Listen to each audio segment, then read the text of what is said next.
नमस्कार साथियों।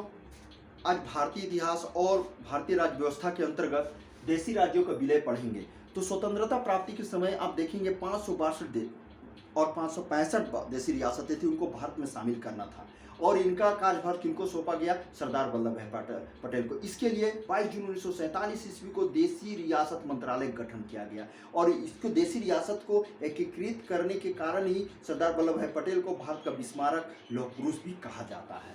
साथियों, आज जूनागढ़ रियासत अर्थात आप कहेंगे कि 3 ऐसे देशी रियासत जूनागढ़, हैदराबाद और कश्मीर भारत में शामिल होना नहीं चाह रहे थे और जूनागढ़ रियासत पाकिस्तान में शामिल होना चाह रहा था। तो जूनागढ़ रियासत के कुछ इतिहास देखेंगे तो 1654 ईस्वी में देखेंगे कि बावी राजवंश के जो नवाब थे उन्होंने जूनागढ़ पर अधिकार किया और अपना राज्य स्थापित किया। इसका संस्थापक थे मोहम्मद शेर खान बावी पठान। ये पश्तूनी जनजाति के थे। उस समय भारत में मुगल बादशाह शाहजहां का शासन चल रहा था और जब इन पठानों की अर्थात इन बावी राजवंशों की स्थिति दयनीय हो गई तो वो पतन की स्थिति हुई तो ये मुगल बादशाह के अधीन हो गए।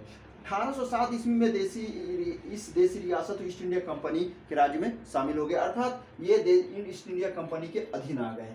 इसका अंतिम शासक मोहम्मद खानजी तृतीय थे। इनका कार्यकाल 1911 से 1948 थे। इनके दीवान शाहनवाज भुट्टो, कमिश्नर मोहम्मद हुसैन नकवी। ये देशी रियासत है। तो देशी रियासत कौन? जूनागढ़। तो जूनागढ़ भारत देश के गुजरात राज्य के दक्षिण में स्थित है। इनका क्षेत्रफल है देखेंगे 8634 वर्ग किलोमीटर अर्थात 3337 मील। जनसंख्या अगर 1921 के आधार पर देखें तो 4,65,493 था। अब जूनागढ़ के नीचे, ये गुजरात के नीचे, यहाँ नीचे देखिए तो क्या है? अरब सागर है और यह भौगोलिक दृष्टिकोण से देखें तो पाकिस्तान से कहीं मेल नहीं खाती है। अब जब भारत आजाद हुआ, भारत स्वतंत्रता दिवस के उत्सव मना रहा था, उस समय नेहरू को इस चीज़ की जानकारी मिलती है कि एक सनकी नवाब अर्थात जूनागढ़ के सनकी नवाब क्या करता है कि घोषणा करता है कि हम भारत में शामिल ना होकर पाकिस्तान में शामिल हों। इस बात को लेकर भारत सरकार बहुत ही चिंतित हो जाते हैं। ऐसे अवस्था में वहाँ चूंकि यह जो नवाब है ये मोहम्मद खान जी, ये खासकर कुत्तों के बहुत बड़ा शौकीन थे और उनको संगीत से बहुत बड़ा लगाव था। इनके रग में केवल संगीत ही बहती थी। ठीक है। इस तरह साथियों क्या है कि जूनागढ़ के रियासत में अधिकांश जनता तो हिंदू थी और अब नवाब थे कौन? मुस्लिम। अब स्वाभाविक है कि ये पाकिस्तान में कैसे शामिल हो, इसका तो हिंदू जनता विरोध करेगी। तत्पश्चात गृह मंत्रालय सरदार वल्लभ भाई पटेल के जो सचिव थे बीपी मेनन, उनको बोला गया कि असली का पता लगाए, सच्चाई का पता लगाइए और सारे बातों की जानकारी दीजिए, क्योंकि जूनागढ़ भारत के हिस्से में है और ये कैसे नवाब इसको पाकिस्तान में शामिल कर सकता है। इसका संदर्भ छिपा हुआ था भारत स्वतंत्रता अधिनियम 1947 में।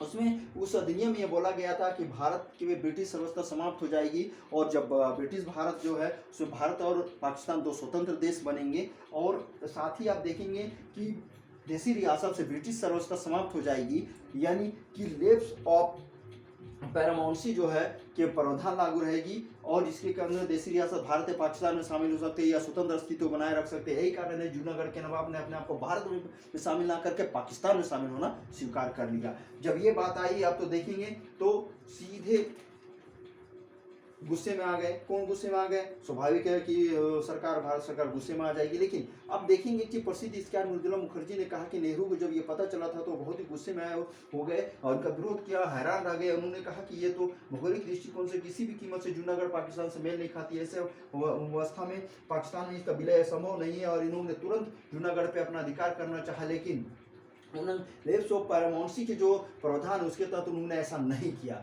जब उन्होंने ऐसा नहीं किया और बोला कि एक मीटिंग बुलाई, उस मीटिंग बुलाने की बात कही, लेकिन लॉर्ड माउंटबेटन जो भारत के गवर्नर जनरल थे, उन्होंने पंडित नेहरू, सरदार पटेल और बीपी मेनन को आपस में मिलाकर बातचीत की, चर्चा की। तो लॉर्ड माउंटबेटन को पंडित नेहरू और सरदार पटेल ने बताया कि मोहम्मद अली जिन्ना ने जूनागढ़ के नवाब को 8 करोड़ दिया है और बोला कि तुम पाकिस्तान में शामिल हो जाओ, भारत में शामिल ना हो जाओ। और पाकिस्तान में शामिल करने का मेन मकसद क्या था कि जूनागढ़ में एक सैनिक अड्डा बनाना और भारत को नाक में दम करना। इस अवस्था में और में देखेंगे कश्मीर को धीरे धीरे कहीं ना कहीं वो पाकिस्तान में शामिल कर लेगा। यही कारण है कि राजमोहन गांधी की जो बुक है पटेल एंड लाइफ, इसमें भी उन्होंने इस प्रकार स्पष्ट उल्लेख किया कि जूनागढ़ को पाकिस्तान में शामिल करवाने का सबसे बड़ा हाथ किनका है? मोहम्मद अली जिन्ना का है। चूंकि शाहनवाज भुट्टो क्या है? मोहम्मद अली जिन्ना का चमचा है और जो दीवान है ये किसको भड़काते थे? नवाब को, मोहम्मद महावत खानजी तृतीय को। अब बहुत से इतिहासकार इस चीज को भी बोलते हैं कि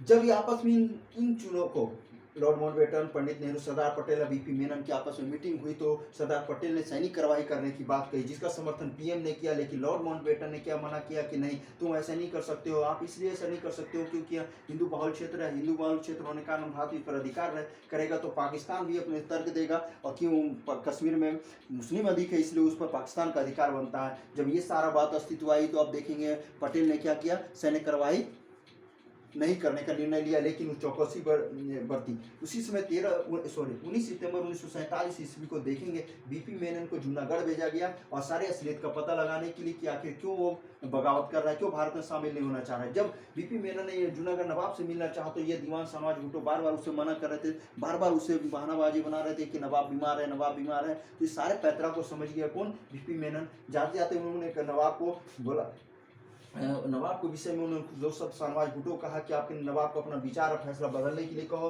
उसको विचार करने के लिए कहो, नहीं तो उनका खात्मा तय है। लेखक जो देख रहे हैं डॉक्टर S.B. जानी, इनका किताब था जूनागढ़ के नवाबी शासन। तो जूनागढ़ की इतिहास इसकी किताब सारे विस्तार से इसमें मिल जाएगा। इसमें उन्होंने क्या कहा कि जूनागढ़ के जो नवाब है, ठीक है, इनके दीवान ये शाहनवाज भुट्टो, ये मोहम्मद अली जिन्ना के समर्थक थे और वो कहीं ना कहीं उनके चमचे करते थे। साथ ही जब नवाब के बहुत से संपर्कित प्रभावशाली लोगों को बात पता चला तो नवाब को उन्होंने समझाने की कोशिश की, लेकिन नवाब ने क्या किया, उनकी बातों को ना समझकर उन्होंने पाकिस्तान में मिलने के ऐलान कर दिया।